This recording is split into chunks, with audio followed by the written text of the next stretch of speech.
ask you this. Like, I'd love to kind of like put you guys back in like the shoes that you were in when we're kind of talking about like, struggling like a little bit financially and stuff like that. Cause I try and do that with myself, right? Where it's like, because I think that as your business grows, it's very easy to kind of reach these next milestones and just go like, yep, okay, cool. But now I'm on to the next one and not really reflect on how far you've come. And, I just think that it's pretty amazing again, like how quickly this can all happen. But like, let me ask you this: what would be the advice for somebody that's in your shoes now, like where you were a couple months ago? Honestly, it's funny because I just recommended two different people to marketing because they're like, hey, I'm going to start my own business. What's the number one thing you got to do? I was like, marketing. Like, I don't care what else you do. I don't care if you have dog leashes and e-collars, market first, right? Like, get the actual clients coming before you start anything else. Cause that was my problem is I was relying on Facebook ads, which had like a 2% return value, right? Like not very much. Or literally just going out and doing groundwork and going to Lowe's and being like, hey, look, this dog thing, right? And there's only like a little bit of value in that, or going to events and hoping for the best. But yeah, I mean, like you told us, is people that are going online looking for dog training are looking for dog training. People on Facebook are just like, oh, this is fun. Yeah, I mean, and they don't really it's like going through Facebook Marketplace. It's easy to press that button that says hi as it's still available. Even that's so James, that's so true, man, because I've done that so many times. You're like, and then they DM you back like, yeah, do you want the couch? And you're like, I didn't even really care about the couch. Yeah, it's like, I didn't really care. I just kind of wanted to know. You're like, the button was right there, so I just pressed it. It's so easy. It's so easy to go ahead and ask about things that you kind of sort of think you might want, but not for that price. And then because once it becomes serious and it's like, yeah, we can definitely help you with dog training. It's $4,000 or whatever it is. They're like, yeah, no, that's not what I'm looking for. But yeah, I mean, I think that's the clear difference between different forms of marketing.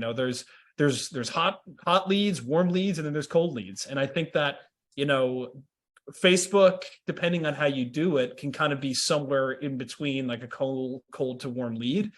Just because you're disrupting people, right? Like they are on Facebook for a different reason, and they just so happen to see your offer, and they're like, okay, cool, whatever, like free dog training lesson or dog training consultation or $25 lesson. I'll opt into that, whatever. But then when it comes time to follow up with that person, same thing with the person at Lowe's. Like they might be interested and like, oh, this is really cool. But then there's, I always say this, there's like the law of diminishing intent, right? They have the intention of to do something, but every second, day, hour that goes by, they're just kind of like, you know what? I'm kind of becoming, more lukewarm on it. I just don't really feel like I need it and stuff like that. Whereas with Google, they're coming to you, they're looking for dog trainer, like Shreveport or dog trainer near me or whatever it may be.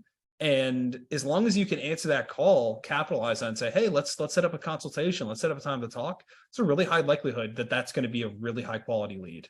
Yeah. Well, and honestly, y'all's program that like does all the automation has been an absolute lifesaver. Good. Because even though, like you can ask him, I jump every time the phone rings. I'm like, okay, I got to get that. I got to answer that. Right. I love it. But then at the same time, like when we are having like, okay, it's 8 p.m. Can we not anymore? And the phone rings, I can look over and be like, it's okay. Alfred's got it. Right. Like, like I'm just like, it's okay. Someone's going to answer it and it's not me. Right. The computer will answer it. So it is kind of nice, or to be training a dog or like, especially aggressive dogs. Right. And I've got my hand in, like this situation and I'm looking at my phone and I'm just like, I can't. And it's great because instead of going to voicemail, there's like that text follow-up. It has honestly been amazing. That's fantastic. I love to hear that. Yeah. No, it is a game changer. And that's exactly why we invested all this like time and effort into it, because that was a real pain point that I saw for a lot of people was like calls would come in and they're busy. And, I'm the same way. Like if my phone rings, I'm like, I'm doing everything I can to get to that call. That's what I would encourage everybody to do. But sometimes it just straight up cannot happen. And if you have something in place that just keeps that person on the line, text them and says like, hey, how can we help you? Tell me more about your dog. When are you free to talk? All that stuff. It just lets them know that there's somebody there behind that number that's actually going to be able to help them.